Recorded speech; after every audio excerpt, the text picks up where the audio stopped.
지난 한 주간은 영흥도 조그만 교회 가서 집회하고 또 서울에 가서 또 집회를, 좀 교회가 사이즈가 있는 교회인데 합동 측에 가서 집회를 하고 또 신방 다니고 또 병원에도 다니고, 내가 간 게 아니고 신방 때문에 환자들을 위해서 기도해 주러 다니고 바쁘게 살았습니다. 근데 주택에 보일러가 고장이 나서 꺼져가지고 3일을 옷 다 입고 모자 쓰고 살아보니까요, 정말 경제 한파에 어렵게 사는 사람들의 체험을 한번 해봤습니다.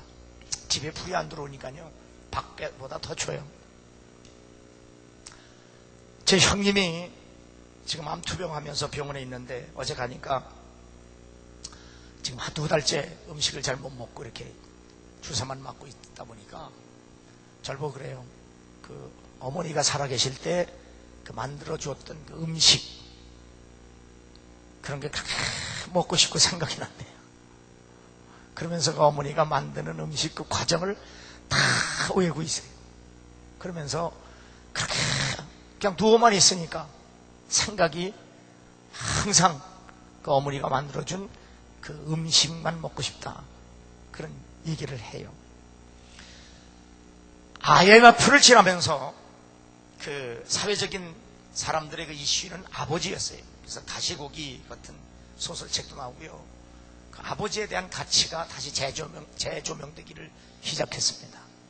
사람들이 어려운 세월을 지나다 보면 위로받으려고 하는 마음 때문에. 그런데 이 경제 한파를 겪어가면서 요즘에 사회적인 이슈의 트렌드는 어머니입니다.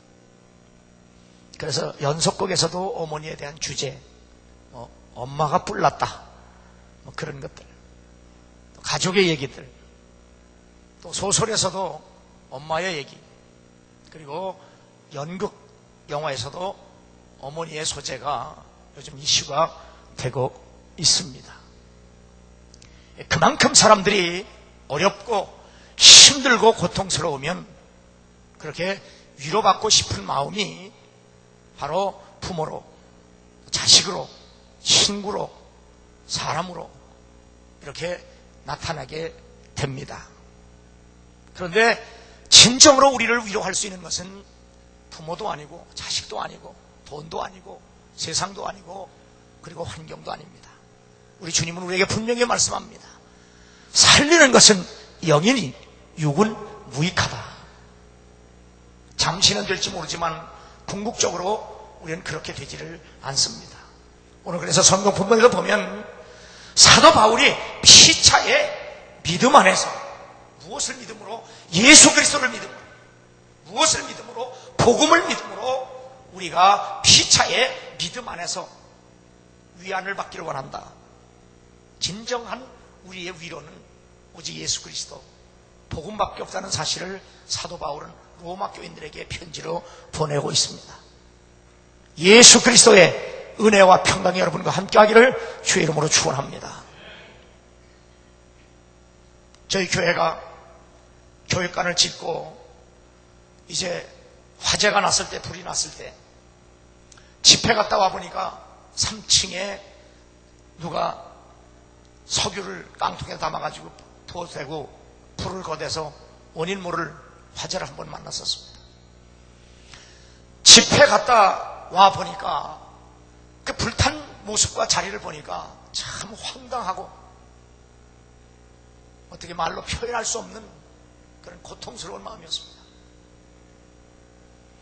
그 불난 자리에서 제가 하나님께 기도할 수 있었던 것은, 아직도 기억에 생생하는 것은, 하나님 보시다시피 이렇게 교회가 원인 모르게 불이 났습니다. 이런 황망한 상황에서도 교회가 불이 났지만 불탄 것보다 남아있는 것에 대해서 오히려 더 감사합니다.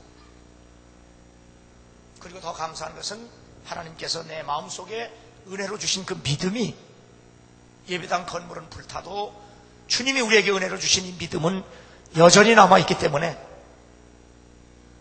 하나님께 진정으로 감사했습니다. 그러므로 우리가 아무리 힘들고 어려운 세상을 산다고 할지라도, 또 경제 한파가 아무리 그 파도가 험하고 높다고 할지라도, 그 파도 위에 계신, 그리고 바람과 바다를 잔잔케 하신 그분을 믿고 바라보고 그분의 손을 의지하면 능히 승리할 줄로 믿습니다. 우리의 이 영혼의 깊은 곳을 위로할 것은 부모도 아닙니다. 자식도 아닙니다. 남편도 아닙니다. 아내도 아닙니다. 그래서 사도 바울은 바로 피차의 믿음 안에서, 예수 그리스도 안에서 서로 위로가 되자 그랬습니다. 그래서 저 형님도 이제 의사도 다 포기하고 이제 그랬어요. 어제 가서 뭐 의사가 죽는다고 해도 하나님이 오라고 가시고, 또 죽으면 하나님 곁으로 가지 않느냐. 그리고 그렇게 보고 싶은 부모님 곁으로 가는데, 아니 나 죽는 거 겁나지 않아. 나는 지금 죽어도 여한이 없어. 괜찮아. 우리의 마음을 위로할 것은 복음밖에 없어요. 여러분 지금 어렵다고 돈 있으면 위로될 것 같지만 그렇지 않아요. 사람이 위로할 수 없어요. 1738년 5월 24일은 바로 미국 선교에 실패하고 돌아온 존 웨슬리가 아주 시리에 빠졌다가 파지 못해서 도살장에 끌려가는 소처럼 작은 소 집회에 참석했다가 오늘 성경 말씀 본문에 있는 복음에는 하나님의 의가 나타나서 믿음으로 믿음에 이르게 하나니 기록된 바 오직 의인은 믿음으로 말미암아 살리라. 이 말씀을 들을 때에 그의 영혼에 하나님의 강력한 은혜와 구원의 확신, 그리고 성령 충만한 변화의 체험을 하게 됩니다. 그가 그날 체험한 내용을 그의 일기에 이렇게 써놓고 있습니다. I felt my heart strangely warmed. 참 지금까지 경험해보지 못했던 아주 이상한 가슴이 뜨거워지는 그러한 경험을 했다 그 말입니다. I felt I did trust in Christ, Christ alone. 그 뜨거운 경험은 오직 예수 그리스도 안에서 그분을 의지함으로 얻어진 것인데, 그것이 바로 어떻게 뜨거워진 거냐? 바로 for salvation, 구원의 감격을 말하는 겁니다. 구원의 감격. 그냥 보통 우리가 뭐 기도하다가 뭐 이마박에 뜯어졌든지 뭐 좀 기분 좋, 그게 아니고 바로 내가 죄로 말미암아 사망으로 말미암아 사망과 죄로부터 구원받았다고 하는 그 구원의 확신, 그것이 자신의 가슴을 뜨겁게 했다. And an assurance was given me that He had taken away my sins, even mine, and saved from the law of sin and death. 그러니까 죽음과 사망의 법으로부터 자기의 죄를 하나님이 아주 완전히 다 He had taken away. 우리의 모든 죄를 다 하나님이 가져가셨다. 어디로? 예수 그리스도가 십자가에서 그 우리의 모든 죄짐을 지고 죽으심으로 말미암아 오직 그분으로 인하여 자신이 뜨거워진 그 감격과 기쁨이 내 영혼을 이렇게 뜨겁게 할 줄. 그래서 그날의 감격을 I felt my heart strangely warmed. 내 가슴이 뜨거워졌다. 바로 웨슬리 목사님이 체험한 이 성령 체험, 그리고 구원의 확신의 뜨거움이 여러분에게도 있기를 주의 이름으로 축원합니다. 그가 목사이면서도 이렇게 회심하기 전, 은혜를 체험하기 전 몇 개월 전에 그의 일기를 보면 I went to America to convert the Indians. 자신이 지금 미국의 인디안들에게 복음을 전하러 가기지만, 지금 자기는 그 인디안들에게 구원의 복음을 전하러 가지만 But oh, who shall convert me? 누가 나를 구원하랴? 참 이것만큼 고통스러운 것도 없어요. 3대째 목사로서, 자기가 목사로서, 그리고 옥스퍼드 출신의 최고 엘리트 목사로서 미국의 인디안들에게 복음을 전하라고 하면서도 자기 자신은 구원의 확신이 없어서 갈등한 그의 솔직한 고백을 일기에서 읽어낼 수 있는 겁니다. 구원의 확신 없이 사역하다 보니까 실패할 수밖에 없었고, 실패해서 다시 영국으로 돌아와 시리에 빠졌을 때 그는 억지로라도 예배에 참석했다가 오직 의인은 믿음으로 말미암아 산다는 하나님의 말씀에 믿어지고 변화되어서 그가 끼친 영향력이라고 하는 것은 오늘날 여러분이 예수 믿는 것으로 나타난 겁니다.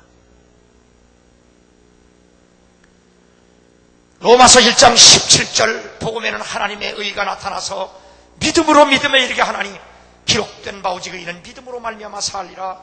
이 말씀은 바로 종교개혁을 일으킨 마틴 루터를 변화시킨 말씀입니다. 종교개혁, 웨슬리 부흥운동, 바로 이들이 이렇게 큰 하나님의 역사를 일으켰던 것은 바로 오늘 로마서 1장 17절의 이 본문 말씀에 그들이 은혜를 받고 변화되었기 때문입니다. 마틴 루터가 체험하고 확신했던, 그리고 그 은혜, 존 웨슬리가 체험하고 확신했던 이 은혜도 지금 여러분과 함께 하기를 주의 이름으로 축원합니다. 로마서의 주제는 바로 하나님의 의입니다. 이제 로마서 1장부터 계속해서 매주일 낮 시간에 말씀을 증거하려고 합니다. 이 로마서는 인간이 어떻게 하면 의로워질 수 있을까에 대한 질문의 대답입니다. 그러므로 로마서를 잘 이해하면 다른 성경을 이해하는 열쇠를 가지게 됩니다. 그보다 더 중요한 것은 바로 성공적인 그리스도인의 삶을 사는 비결을 발견할 수 있다는 사실입니다. 그런데 이 복음이 아무리 위대하다고 할지라도 그 복음을 누가 증거하느냐 하는 것은 더 중요합니다. 그래서 우리들은 사도들의 터위에 세워졌다라고 하는 말은 그 예수 그리스도를 목격한, 신이 목격한 자들이 증거한 복음에 의해서 우리가 믿고 구원을 받았다는 얘기입니다. 그래서 사도 바울은 이 복음을 우리에게 전해주면서 바로 자기가 사도된 것은 하나님의 복음을 증거하기 위해서 하나님이 자신을 사도로 종으로 부르셨다, 그렇게 확신에 찬 말씀을 우리에게 선포하고 있는 겁니다. 여러분 아시다시피 바울은 참 예수님을 싫어했던 사람입니다. 얼만큼 싫어했느냐, 예수 믿는 사람과 예수를 증거하는 사람들을 죽이기까지 그렇게 싫어했던 사람입니다. 심지어는 예수 믿는 사람을 다 잡아다 감옥에 가둘 때까지 나는 밥도 안 먹겠다 금식하면서 그렇게 핍박했던 그런 장본입니다. 그랬던 바울이 예수 믿는 사람들을 잡으려고 쫓아다니다가 다메섹 도상에서 부활하셔서 다시 살아나신 예수님을 만나게 됩니다. 그리고 예수님은 그 바울에게 너는 이방인에게 복음을 증거하는 내 종 사도가 되라고 명령을 하셨습니다. 그래서 그는 그 말씀대로 예수 그리스도의 종 바울은 사도로 부르심을 받아 하나님의 복음을 위하여 택정함을 입었으니 이 복음은 하나님이 선지자들로 말미암아 그의 아들에 관하여 성경에 미리 약속하신 것이라 그렇게 말씀합니다. 예수님께서 택하신 12제자, 그리고 사도 바울은 예수님이 직접 택하신 12제자가 아니지만 그를 사도라고 부르는 것은 바로 초대교회에서 예수님의 부활을 목격한, 그리고 부활하신 주님을 만난 사람, 이것이 바로 사도가 되기 위한 필수적인 조건 중에 하나였습니다. 고린도전서 9장 1절에서 2절에 보면 부활하신 주님을 만나는 것, 이것이 바로 사도가 되는 첫 번째 조건이었습니다. 그래서 초대 교회에서 사도 바울은 그렇게 예수님을 핍박하던 자가 돌아서서 변화되어서 그 예수를 그리스도로 증거할 때 많은 사람들이 그를 두려워했고 그를 핍박하기에 이르렀습니다. 그래서 예수님 이후에 예수님의 제자들 중에 가장 고난과 핍박을 받은 사람은 바로 사도 바울이었습니다.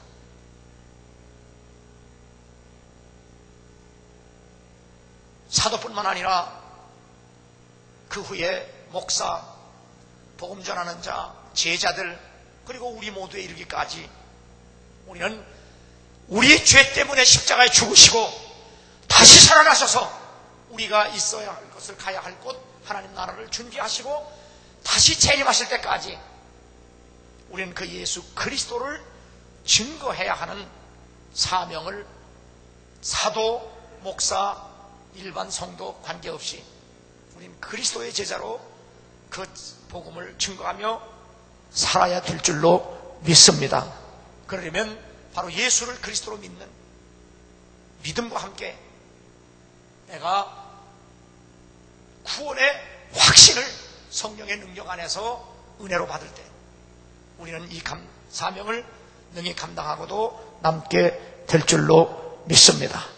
그래서 사도 바울은 복음을 전하면서 형제들아, 내가 너에게 전한 복음을 너희로 알게 하노니 이는 너희가 받은 것이요 또한 그 가운데 선 것이라.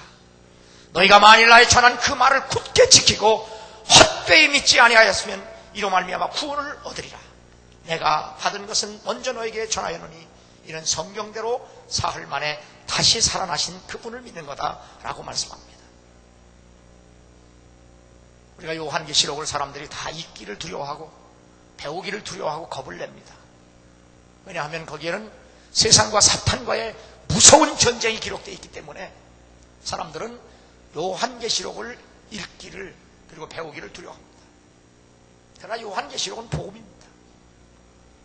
그리고 그 복음은 어떠한 어려움과 어떠한 괴로움과 어떠한 핍박과 어떠한 고난이 있어도 하나님의 말씀과 예수 믿는 믿음을 끝까지 지켜라.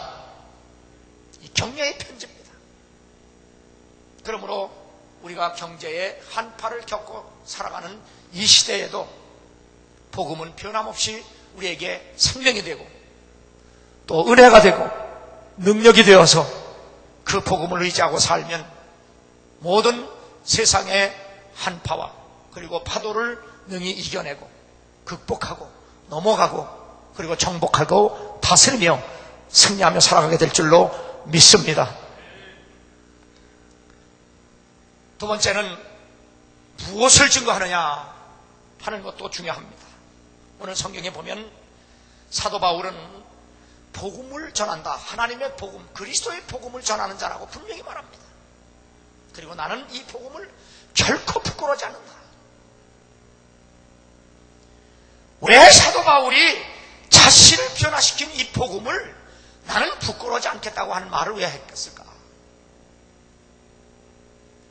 사실 이 복음이라는 것은 우리가 깨닫고 보면 복음이지만 이 복음은 십자가의 도를 말하는데 이 십자가의 도는 믿지 않는 사람들에게는 참 어리석게 보이는 겁니다. 이스라엘 백성들이 광야에서 하나님 앞에 원망불평하다가 불뱀에게 물려 죽었고 죽게 되었을 때 모세가 하나님께 중보기도합니다. 하나님, 이 백성들을 애굽에서 광야에 데리고 나온 것은 이곳에서 죽게 하려고 이렇게 했습니까? 어찌하여 이들로 하여금 불뱀에 물려 죽게 됐습니까? 이들을 살려달라고 하나님께 간청합니다. 이때 하나님은 범죄한 이스라엘 백성들에게 자비와 공의를 베푸셔서 그들에게 한 살길을 제시합니다. 그것은 바로 구리로 뱀을 만들어서 나무 끝에 높이 매달아 그 구리뱀을 보는 자마다 살아날 거라고 죽지 않는다고 말씀하셨습니다. 이게 복음입니다. 뱀에 물려 죽게 된 사람에게 만든 뱀을 바라보면서 산다는 것, 이보다 더 어리석은 이론도 없습니다. 그리고 율법에 보면 신명기 21장에 나무에 달려 죽는 자는 하나님의 저주받은 죽음이나 그렇게 기록되어 있습니다. 율법입니다. 그런데 우리를 구원하러 오신 말씀이 육신이 되어서 이 땅에 오신 예수 그리스도 메시아가 우리를 구원하시기 위해서 당신이 십자가에 죽는다고 하는 것은 바로 사람들에게 이해가 되지 않는 겁니다. 그래서 십자가에 죽을 때 그 밑에 있었던 유태인들과 로마인들은 그 십자가에서 내가 우리를 구원하려고 왔다고 했는데 십자가에 죽으면 어떻게 구원하느냐? 그러니 십자가에서 죽지 말고 내려오면 내가 너를 그리스도로 믿겠다고 그렇게 유혹을 합니다. 그러나 우리는 어리석은 인간은 예수가 왜 십자가에 죽어야 하느냐? 내가 죽어야 할 죄짐을 대신 지고 그분이 죽으셨다고 하는 사실을 우리에게 선포하는 겁니다. 그래서 사도 요한은 세상 죄를 지고 가는 어린 양을 보라고 말씀한 겁니다. 십자가에 죽으시는 예수는 그분이 죽어야 할 분이 아니라 내가 죽어야 할 것을 그분이 대신 죽는다는 사실입니다. 그 죽은 지 3일 만에 다시 살아나신 그분, 십자가는 바로 하나님의 의의 심판이고 그분이 다시 살아남으로 다시 죄와 사망에 빠졌던 분을 당신도 의롭고 당신을 믿는 자를 다시 의롭게 해줄 수 있다고 하는 사인입니다. 그러므로 복음은 우리를 위해서 십자가에 죽으시고 우리를 위해서 다시 살아나시는 부활을 믿는 것, 이것이 바로 복음의 핵심입니다. 그래서 주님은 나를 믿는 자는 죽어도 살겠고 살아서 믿는 자는 영원히 죽지 아니하리라고 하신 말씀이 바로 복음입니다.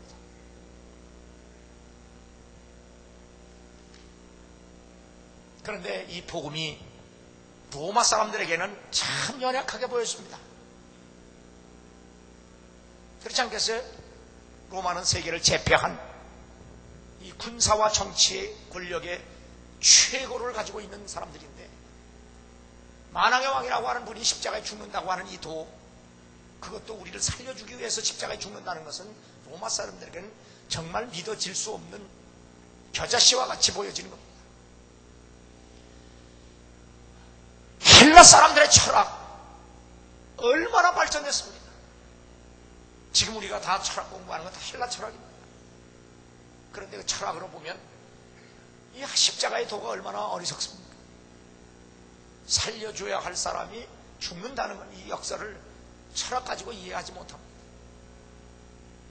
히브리 사람들은 다 하나님의 체험을, 기적을 체험하고 산 사람들인데 그 기적을 체험하고 산 사람들이 바로 다 자기를 구원할 예수가 십자가에 죽는다는 도는 믿겨지지 않는 겁니다. 그건 기적이 아니라 저주기 때문입니다. 그래서 예수님 자신도 이 복음을 겨자씨에 비유했고 그리고 누룩이 들어가지 않은 떡의 비유를 하신 겁니다. 사도 바울은 이 십자가의 도, 너희들이 이 십자가의 도를 미련한 도, 어리석은 도, 겨자씨, 누룩이 들어가지 않은 부풀지 않은 빵과 같이 여길지라도 나는 이 진리 때문에, 이 떡 때문에 내가 믿었고 변화되었기 때문에 내가 자랑할 것은 오직 십자가의 도, 복음밖에 없다고 자기의 인생을 다 헌신하고 희생하면서까지 이 복음을 위해서 살았고 증거했던 겁니다.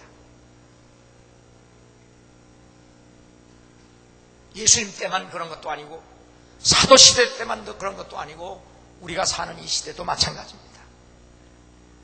그래서 오늘날 교회는 바로 이 복음, 겨자씨 같은 복음, 이 어리석은 십자가의 도, 그리고 누룩이 들어가지 않은 떡, 순수한 복음을 증거하기보다는 사람들이 믿지 않고 원치 않기 때문에 오늘의 강단의 설교는 무슨 교회 경영이라든지 리더십이라든지 소그룹 운동이라든지 은사를 강조한다든지 목회자가 부각이 된다든지 무슨 대형 교회를 선호한다든지 목적이 이끌어간다든지 행복이라든지 축복이라든지 웰빙이라든지 이러한 것들을 복음에다가 섞어서 누룩을 집어넣어서 부풀게 하는 빵과 같이 그렇게 전해주고 있습니다. 그래서 신학자들은 그 어느 때보다도 사람을 하나님께로 이끌고 가는 방법, 획기적인 프로그램, 그런 것들이 얼마나 많이 강조되고 있느냐, 그렇게 비판하고 있습니다. 실제로 목회자도 지도자라든지 관리자라든지 최고 경영자로 부름을 받을 수, 그런 명칭을 듣기를 기뻐하고 있다는 사실입니다. 그런데 일찍이 하나님께서는 이렇게 예레미야 선지자들을 통해서 말씀하셨습니다. 많은 목자가 내 포도원을 회파하며 내 분깃을 유린하여 나의 낙토로 황무지를 만들었도다. 그들이 이를 황무케 하였으므로 그 황무지가 나를 향하여 슬퍼하는도다. 온 땅이 황무하면 이를 개의하는 자가 없습니다. 내 포도원을 회파하고 분깃을 유린했다고 하는 것은 뭘 말하느냐? 그림 그대로 보면 푸른 목초지를 황무지로 만들었다는 얘기입니다.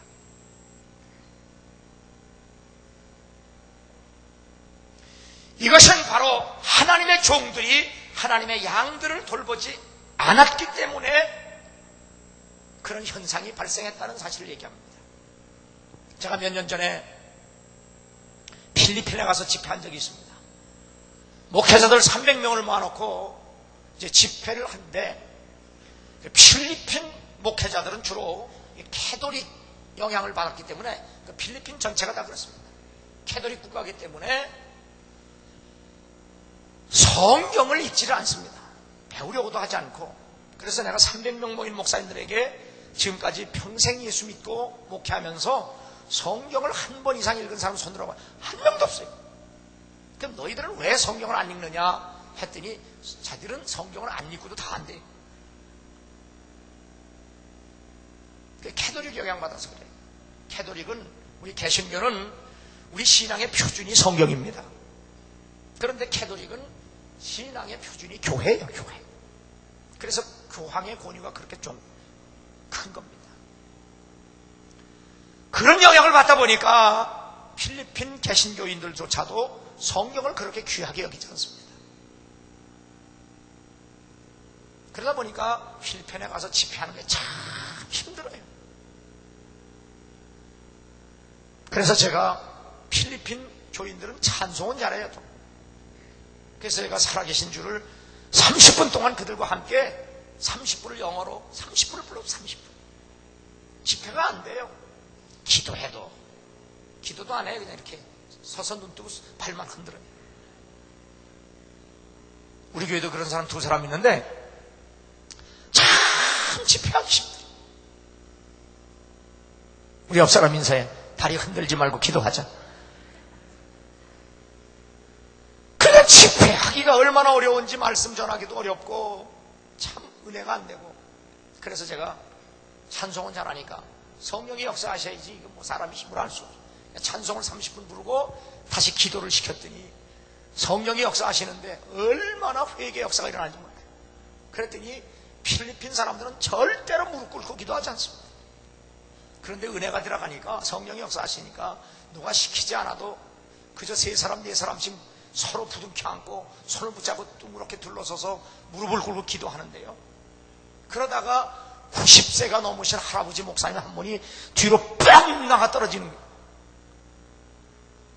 소위 입신한 거예요. 그랬더니 사람들이 상전춤 봤죠. 어떤 목사님 사모님은 이 손이, 오른손이 마비가 됐어요.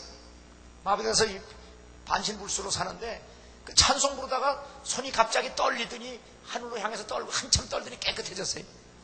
근데 왜 떠는 거야? 이게 왜 떠는 거냐? 나도 모르겠다. 왜 설명해서도 못 알아듣니까 그냥 나도 모르겠다. 그냥 이제 괜찮냐? 괜찮대. 그게 낫는 거다. 그게 고쳐진 거다. 주님이. 그런 거냐? 그랬더니 그 할아버지가 넘어가셨으니까 사람들이, 목사들이요, 우통을 벗기고 안티프라비를 발라 죽었다고. 그 날고 빨리 와보래요. 가보니까 입신한 거예요. 내버려뒀어요. 20분 후에 이분이 영적 체험을 하고 큰 숨을 몰아쉬어 내뱉더니 일어나셔서 그 90이 넘은 할아버지가 할렐루야 그러더니 간증하겠다는 거예요. 여러 가지 영적 체험한 중에 그분이 간증을 하는데 테이프도 있습니다. 제가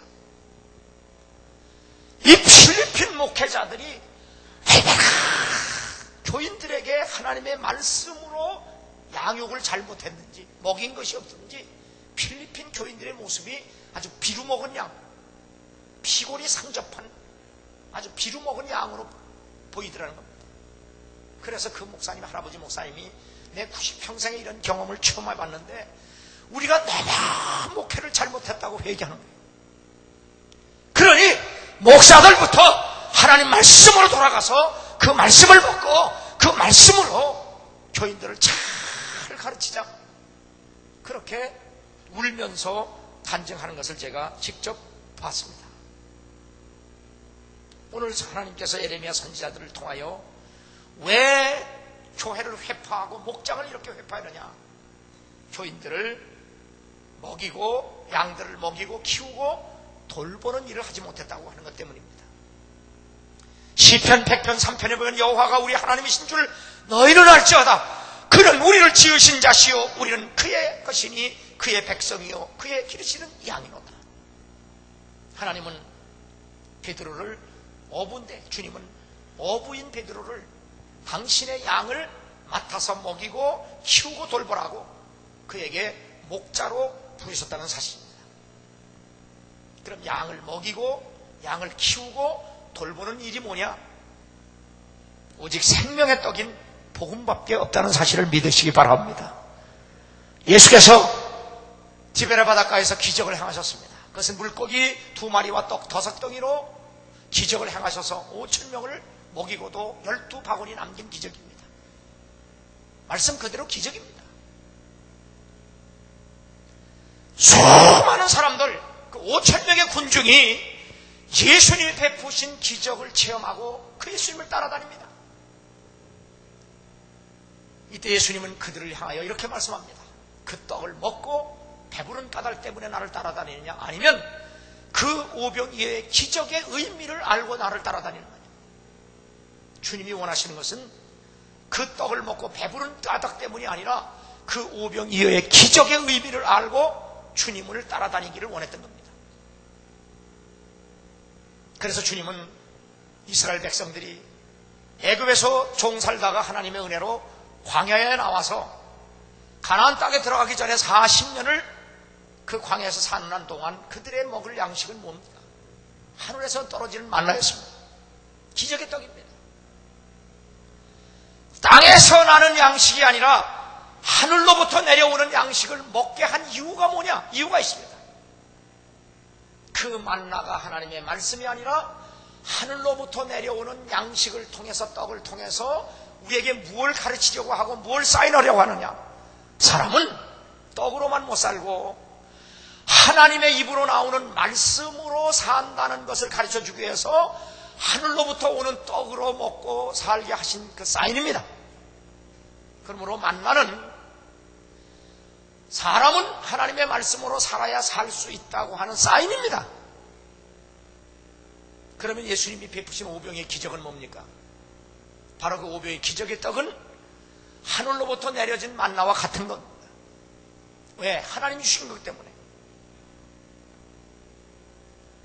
그러나 예수님은 바로 이스라엘 백성들이 하늘로부터 주어진 만나를, 기적의 떡 만나를 먹었어도 죽었다. 왜? 그들이 하나님의 입으로 나오는 말씀에 순종하여 살지 않았기 때문이다. 너희들이 며칠 전에 내가 베푼 기적의 떡을 먹어서 너희들이 배불렀다. 그런데 너희 조상들이 만나를 먹고서 죽은 것처럼 내가 친히 기적으로 행해서 먹은 준 떡을 먹었어도 너희들 죽는다. 내가 왜 떡을 기적을 베풀어 너희들에 먹게 한 줄 아느냐? 그 기적을 행한 내가, 예수님이 하늘로부터 내려온 산 떡임을 너희들에게 알게 하고 먹게 하려고 내가 그 기적을 행했다 그 말입니다. 예수 그리스도가 생명의 떡입니다. 그러므로 목사인 목자가 성도인 양들을 먹이고 키우고 돌보는 것은 오직 생명의 떡인 복음밖에 없는 겁니다. 이것을 현대 목회자들은 복음을 부끄러워하고 바로 다른 누룩을 섞어서 축복이라든지 행복이라든지 건강이라든지 성공이라든지 뭐 이런 것들로 전하기 때문에 사람 모으는 데는 성공했지만 결국 생명을 살리는 일에는 실패했다고 하는 것이 현대교회의 진단입니다.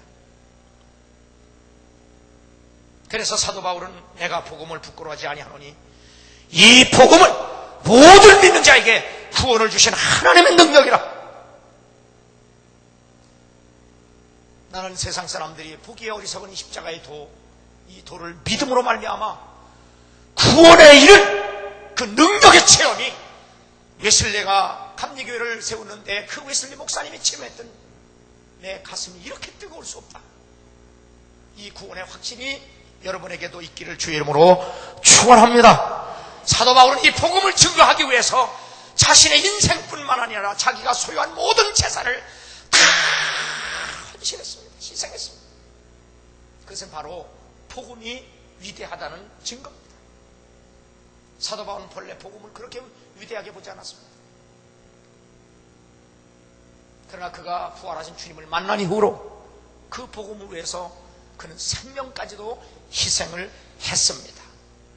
그래서 사도 바울은 내가 너의 영혼을 위하여 크게 기뻐함으로 재물을 허비하고 또 내 자신까지 허비하리니 너희를 더욱 사랑할수록 너는 덜 사랑을 받겠느냐.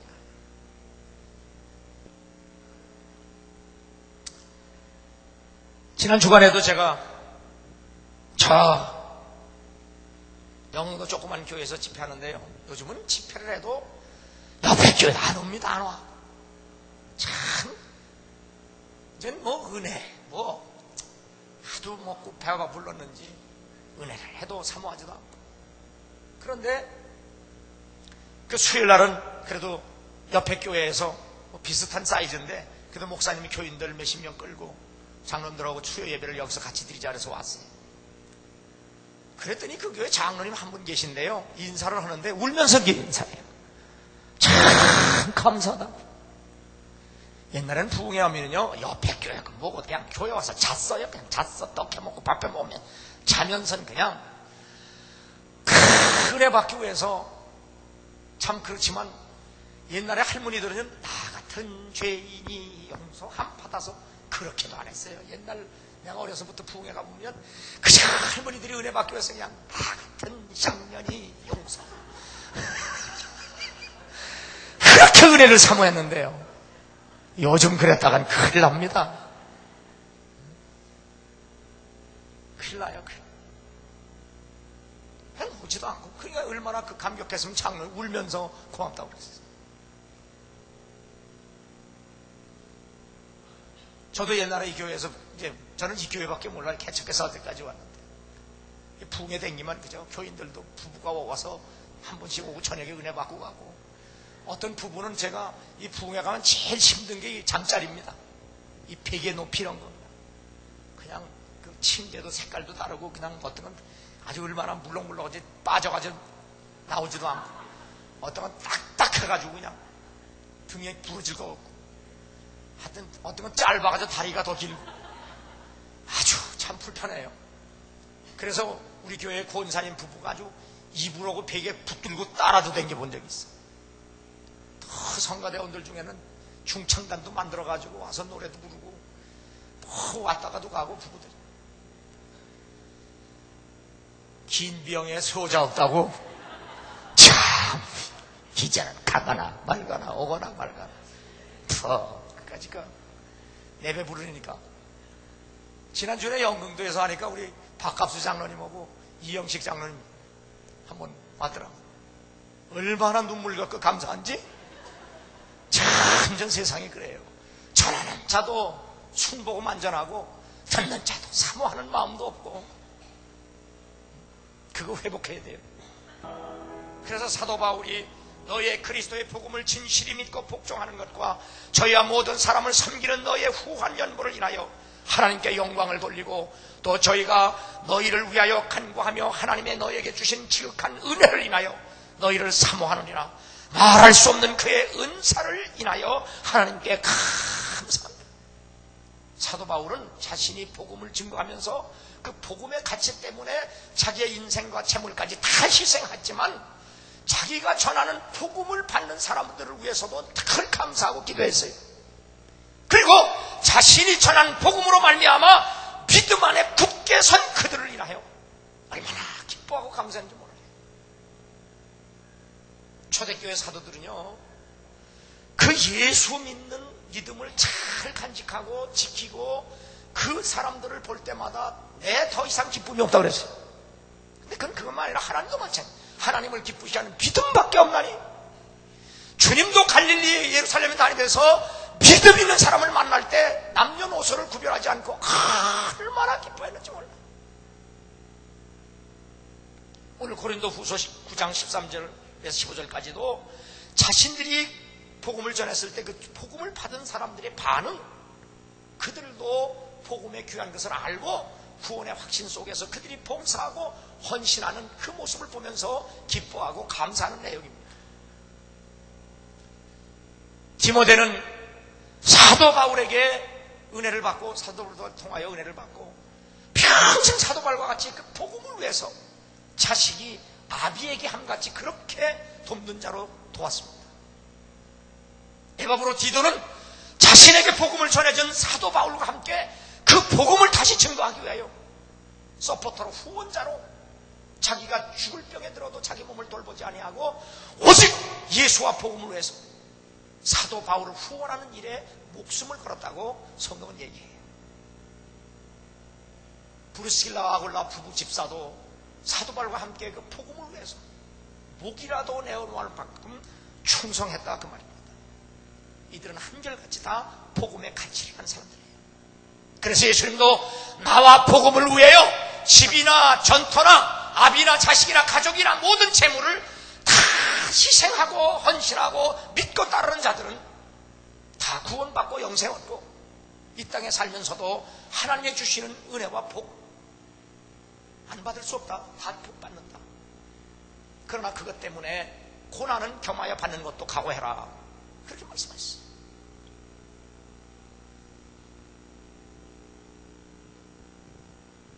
사도 바울을 변화시킨 이 복음, 그리고 마틴 루터를 변화시키셔서 형식화된 교회를 개혁한 그 복음, 바로 웨슬리가 믿고 구원받아서 그 뜨거운 가슴으로 죽어가는 영국과 유럽을 살리고 전 세계를 살려준 이 복음, 이 복음이 여러분과 내게도 경제 한파로 어려운 파고를 타고 가는 이 세상의 한복판에서 이 복음을 믿는 믿음, 이 능력으로 말미암아 구원의 확신의 뜨거움이 여러분 영혼 속에 홀홀 타올라서 그 어떠한 어려움도 환경도 이겨나가면서 승리하는 여러분 될 수 있기를 주의 이름으로 축원합니다.